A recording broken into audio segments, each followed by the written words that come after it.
안녕하세요. 부자록입니다. 여러분의 부의 여정을 함께합니다. 여러분, 한번 상상해 보세요. 매달 꼬박꼬박 통장에 찍히던 내 월급이 어느 날 갑자기 원화가 아니라 디지털 달러로 들어온다면 어떨까요? 해외 직구할 때나 외국에 돈 보낼 때 엄청 편해질 것 같기도 하죠. 근데 이게 과연 좋은 일이기만 할까요? 이게 무슨 먼 미래의 공상과학 같은 얘기냐고요? 천만에요. 오늘 우리가 깊이 파고들어 볼 이야기는 바로 우리 경제와 내 자산에 직접적인 영향을 미칠 수 있는 달러 스테이블 코인에 대한 이야기입니다. 그럼 이 디지털 달러, 그러니까 달러 스테이블 코인이라는 게 대체 뭘까요? 아주 간단하게 말해서요. 미국 달러랑 1대1로 가치가 똑같이 유지되도록 설계된 디지털 자산입니다. 여기서 핵심은 바로 이거예요. 이게 디지털 형태의 미국 달러 유동성이라는 점이죠. 이게 무슨 말이냐면 스마트폰, 지갑 하나만 있으면 이제 누구나 쉽게 달러를 가질 수 있고 전 세계 어디로든 그냥 순식간에 보낼 수 있게 된다는 뜻입니다. 엄청난 혁신이죠. 하지만 동시에 저희처럼 기축통화가 아닌 나라에는 이게 정말 양날의 검이 될 수 있습니다. 자, 그럼 이 디지털 달러가 구체적으로 우리 경제, 특히 이 원화의 가치에 영향을 미치는지 그 핵심 원리를 한번 파헤쳐 보겠습니다. 크게 두 가지 경로를 통해서 우리 경제에 충격을 준다고 해요. 첫 번째는 디지털 달러화라는 현상입니다. 사람들이 원화 대신에 더 안정적인 디지털 달러를 자꾸 가지려고 하면 어떻게 될까요? 당연히 시장에서 달러를 사려는 수요가 늘어나겠죠? 그럼 자연스럽게 원화 가치는 떨어질 수밖에 없는 겁니다. 그리고 두 번째는 금융 중개 기능 약화입니다. 자, 우리가 은행에 차곡차곡 쌓아둔 예금을 빼서 디지털 달러로 싹 바꾼다고 생각해 보세요. 그럼 은행은 어떨까요?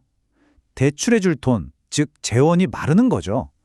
결국 기업이나 가게에 돈이 돌지 않는 신용 경색으로 이어질 수 있는 겁니다.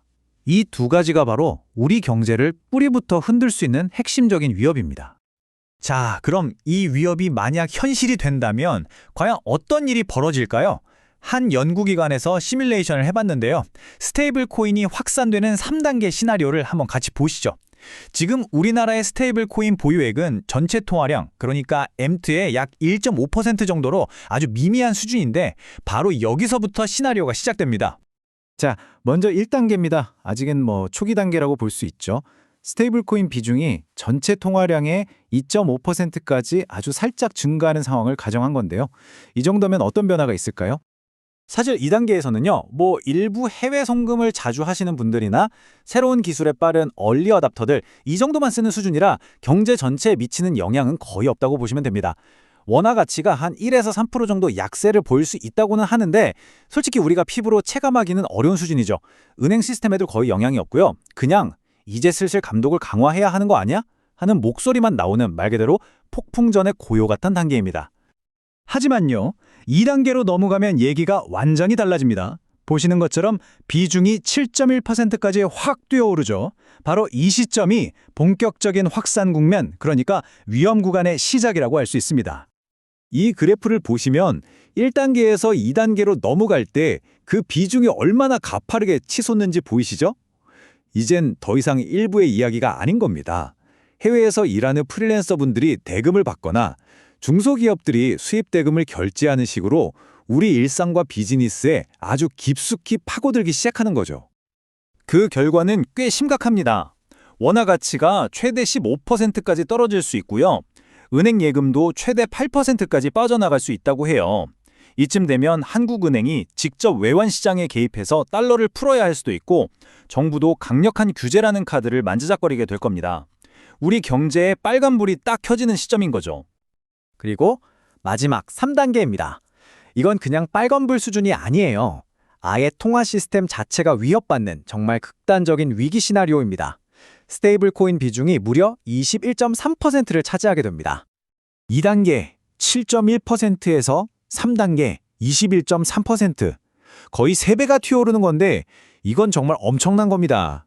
바로 이 지점이 경제 구조적인 변화가 일어나는 소위 말하는 티핑 포인트가 될 수 있다는 거죠. 바로 이 지점에서 전문가들이 이렇게 경고합니다. 이는 단순한 금융상품의 확산을 넘어 통화 시스템의 구조적 변화를 의미한다. 이게 무슨 말이냐면요. 더 이상 그냥 새로운 금융상품 하나가 나온 수준이 아니라는 겁니다. 월급의 일부를 디지털 달러로 받고 동네 가게에 원화 가격표 옆에 달러 가격표가 붙는 그런 경제의 디지털 달러화가 아주 심각한 수준에 이른다는 뜻입니다. 이렇게 되면요, 최악의 경우 원화 가치가 40% 이상 폭락할 수 있습니다. 우리가 뉴스에서 보던 아르헨티나처럼 자국 화폐를 아무도 믿지 않게 되는 거죠. 은행은 대출 기능을 상실하고 중앙은행이 기준금리를 아무리 올리고 내려도 시장이 꿈쩍도 안 하는 통화 정책이 완전히 먹통이 되는 최악의 상황에 직면할 수 있다는 겁니다. 와, 정말 무서운 시나리오인데요. 그럼 이런 상황을 막기 위해서 다른 나라들은 어떻게 대응하고 있을까요? 해외 사례를 보면서 우리가 갈 길에 대한 힌트를 좀 얻어보겠습니다. 대응 방식이 정말 극과 극으로 나뉩니다. 아르헨티나처럼 사실상 손 놓고 있었던 나라는 자국 통화 붕괴가 더 빨라졌고요. 반대로 나이지리아처럼 절대 안 돼 하고 막아버리니까 오히려 통제 안 되는 음성 시장만 키우는 부작용을 낳았습니다.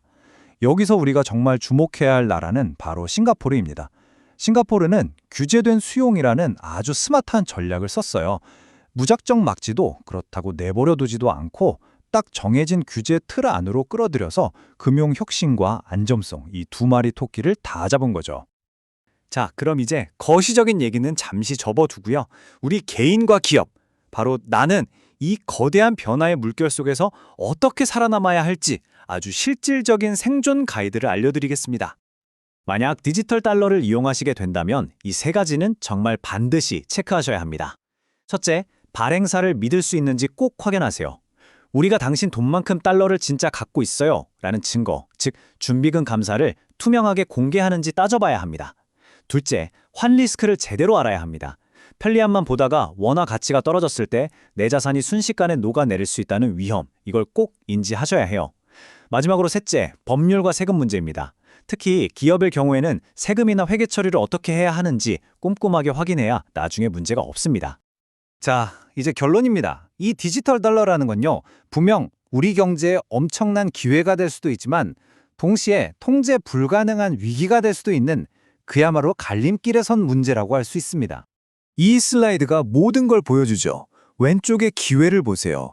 해외 결제 비용이 줄고 새로운 비즈니스가 생겨나는 등 혁신의 가능성은 정말 무궁무진합니다. 하지만 오른쪽의 위협도 보세요.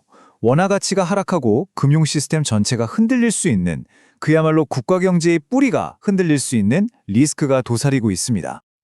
그렇다면 이 기회와 위기, 이 사이에서 방향을 결정짓는 가장 중요한 열쇠는 뭘까요? 보고서는 딱 한 가지를 꼽습니다. 바로 정책 설계입니다. 정부와 중앙은행이 얼마나 빠르고 또 정교하게 규제의 틀을 만드냐에 따라서 이 디지털 달러는 우리에게 약이 될 수도 아니면 끔찍한 독이 될 수도 있다는 거죠. 그래서 마지막으로 여러분께 이 질문을 던지면서 마무리하고 싶습니다. 우리는 싱가포르처럼 규제된 혁신의 길로 나아가서 새로운 기회를 잡을 것인가? 아니면 아무 준비 없이 이 거대한 파도에 휩쓸려서 통제 불가능한 위기를 맞이할 것인가? 우리 앞에 놓인 선택지는 어쩌면 생각보다 명확해 보입니다. 부자로그는 여러분의 부의 여정을 함께합니다. 오늘 내용이 도움이 되셨다면 구독과 좋아요 알림 설정 부탁드립니다. 큰 힘이 됩니다. 감사합니다.